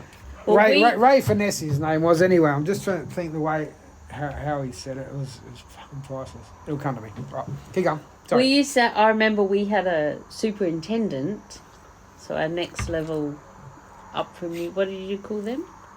The foreman. Foreman. Yeah. Who said, and I've heard it quite a few times since then, but I remember the first time I heard it, and it was something like, I'm thinking the standard, but I don't think that's the right word. The standard that you accept is the standard that you get. That's for is sure. That is the right wording? So if that's how we roll on this crew, we don't give a fuck about keeping the crib up clean, and we don't give a, just throw your shit out. I can't see people, they read the paper and then it's shift change and they clean you've got to, clean your cab for the next operator, or they'll pot you in if it's too bad, like that can become a thing, and I've been involved in those things over the years. And you're driving up the ramp and there's fucking newspaper all over the ramp. Ooh. And we're doing shift change. I'm like, seriously, they've just thrown the newspaper out of the window. Surely not on purpose. Why else would you? What have you done? Just fly out the... They're cleaning up, like... They're throwing rubbish out the window because, okay, we're probably going to blow it up and doze over it or grate it. But that was so, so bad. I've seen that a few times. Yeah. And that's the way they bring it in with the standard you accept is the standard that you get, is more about your safety. And the way that you set up the pit and all everything else. But it's that as well. It's right down to how you look after your truck and... Yeah, well, pride in your job, pride in your place, fucking all that sort of shit. In the whole place, and even right down to your uniform and all of that. Oh, I didn't mind being grubby. Well, why down there... I used to like my old shirts and stuff when they got really thin, they were that worn out, they were threadbare and everything because they were cool. Yeah. As in, temperature cool. Yes, actually cool. Yeah. Nothing worse than forgetting to wash a pair of pants or shirt before taking them down the hole. Because, they chafe in places that they shouldn't. Yeah. Are you talking about new ones? Yeah, brand spankers out of the packet. Yes, Fuck. my listeners know that, and if you don't, you need to. You are going to be definitely join. Got a start date now? What? Yeah. Because we had a guy, and it came up as a safety issue at a pre-start for every crew. So we all got our new mine issue for the year when we were permanent, blah blah, and it all come in. An old mate, he's the same guy who used to wear wrinkled up shirts all the time and didn't really care. But he got new shirts and didn't wash them and wore them straight away. No singlet underneath, no bra like us women.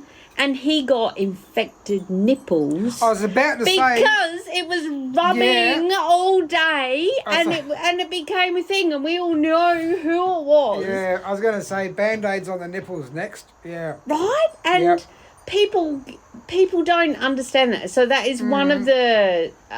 see, I'm giving away what's inside my course that people pay for. But that is one of the things. Yeah. And it's true. You got to wash the manufacturing juice off it. Not just to make it not look like, I'm the newbie. Once you've been there 5-10 years, you don't give a shit if you got a new shirt on or not. No, that's right. But when you are new, you don't want to look new. You're sort of walking around like, you're sticking out like a third ball on the ground. Yeah, exactly. And also wearing in your steel cap boots. So I did some gardening today. I was meant to be doing lots of other things, but I ended up doing some gardening of an area that wasn't on the plan, under my lemon tree. It looks amazing. I'll show you a video after. Well, that's all right, because... but I wore new... It's a step in the right direction. It is, but the reason I bring that up is because I've got another pair of work boots that my daughter gave me, and my other ones are looking a bit sad and old, those pink ones. And... they felt a bit tight first time I wore them, and I always say, wear your work boots, round the garden, mow the lawn, get them wet, get them fucking wear them in, and then they become your best friend. Nothing worse than dealing with that out there. Yeah, especially for 7 days. That's right. For 13 hours at a time, blisters, been there, done that. And so... I wore them today while I was doing my gardening, and I'm like, I've even moved the other ones over, and I'm going to wear them to work on Monday because I'm like, they're all right. I just had to adjust because they're zip-up ones, but the laces must have been too tight, and so I released that, and they're fine. I'm like, right, yeah, so that's it. But that wearing your new work shirts without washing them first is a thing. You got infected nipples. Yeah, no, I'm not surprised. I remember some rubbing that I wasn't quite sure how to deal with that. Yeah. Well, that sounds like a good note to end on. Yeah. Now, before we leave, usually the first question that I ask, but because this was a random, I'm going to hit record. Are you okay with that? Record. Interview. Because this podcast is called With the Beers with the Miner podcast, I asked my guests, what is your favourite beverage and also your best time to drink it? What is yours, bearded underground miner of ours? Best beverage. Your favourite beverage. Hang on. Oh, see, I'm slipping. It could be a beer, wine, spirit, or perhaps even a cup of tea. How about I just go left field a bit? Oh, here we go. And I wouldn't call it my favourite beverage, but my most memorable beverage. Oh, a rhino. Bit of a twist. Hang on, I'm on fire. I only thought of it the other day. Haven't thought of it for years and years and years and years. We went to Early Beach. Oh, right up up the road. Yeah. Yeah. Up the top of the hill. Say you're driving into Early Beach. On your right hand side there, just after that first roundabout, and back behind there was the Whitsunday Wanderers back in the day. Those little huts. Yep. Oh yeah. Yeah, it's a backpackers thing now, I think. Oh no! It looks like Jurassic Park now. Oh mate. It's all weeds and it's a developer's dream. waiting to happen. But anyway, there was a nightclub up there. I don't think it lasted very long. It was only very small. And I don't know if the building's still there. There was something there, and maybe it was the place, maybe it wasn't. But we were in there one night, and we had a drac rack.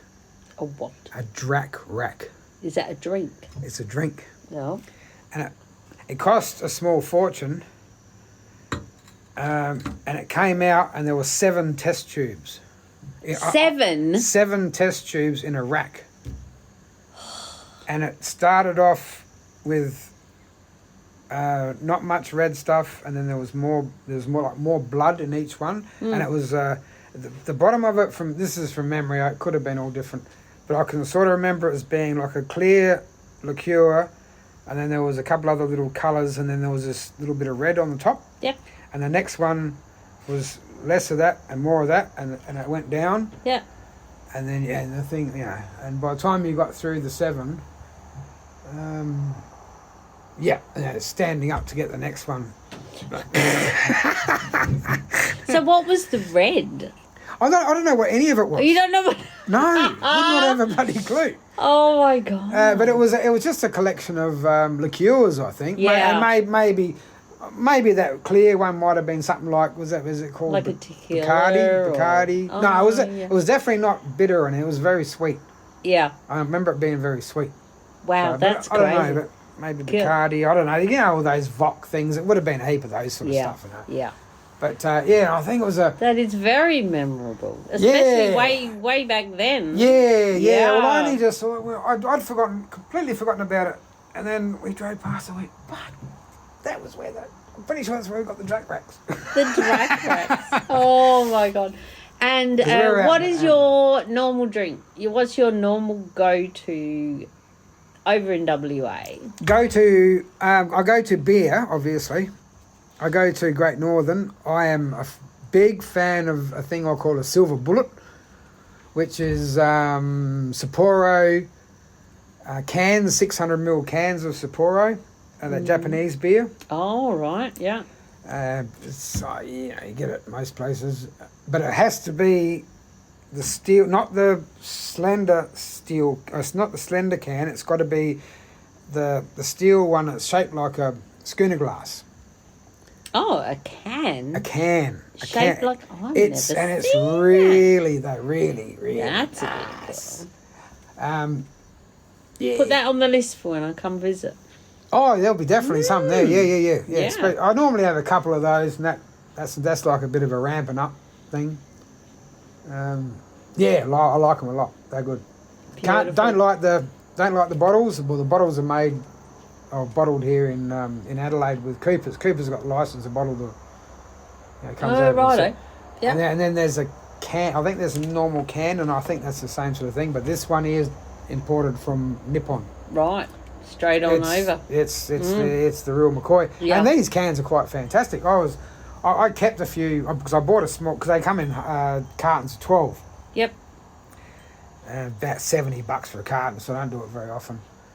But I saved some cans, and I thought, fuck, I can surely you can make a windmill out of these or something like that. Yeah, something good. Because they're silver, and they've got... Too good to recycle. Oh, shit, yeah. For your I'm not 10 giving them, cents. I'm not getting 10 cents for that. No. There's more than 10 cents worth of steel in that thing.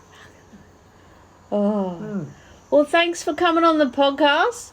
Oh, Bearded Underground Miner. I've got no beer left. Cheers. That's all right. We best go sort that out. Yeah, I'm going to go. And, I'll show you. I've got three photos to show you. Okay. And I'm going to go. I need to... And then you got to go. Yeah. I need to... No, I just need to pee. Oh. This was a very... Just so my listeners know, this was a very unplanned... Impromptu podcast. We were sitting out here... How many syllables in that? Impromptu. That's 3 syllables. That's not 3. bad for an underground miner. Oh, bloody hell, right? Hey? Yeah. That's why you're the real miners, right? Yeah. And I said, I'm going to hit record. Are you okay with that? And he hasn't shut up since. So how good is that? Yep. All right. Feed me enough beers and I'm happy. All good. Okay. Cheers. Came and sat out the back and he talking underground. Like, hang on, I'm going to hit record. I got fucking gold dripping from the backs. Did you like that? gold dripping from the backs. We don't want gold dripping from the backs, though, because it might fall down on us. Oh, no. No, the backs. I got a new term. That's why I said that. Fix the backs. The backs. Gold dripping from the ceiling. Okay, I got to go because I'm going to pee. From a poor little vug.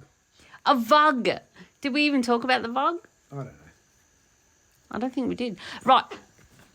We're Just talk about the vug and the... No, we did. I'm sure we did. Yeah, we did. Yes. But I don't think you talked about how the vug... It doesn't matter because I won't add that in at the end. Yeah. But how the vug... If you put the explosives in the vug... Ah, yeah. Because that's another picture. Yeah, that's another podcast. We got another podcast to do. And you guys will love it. Okay, I'm going to go because I got to pee. I can't turn this off. What am I doing? Okay, love to see you. Bye.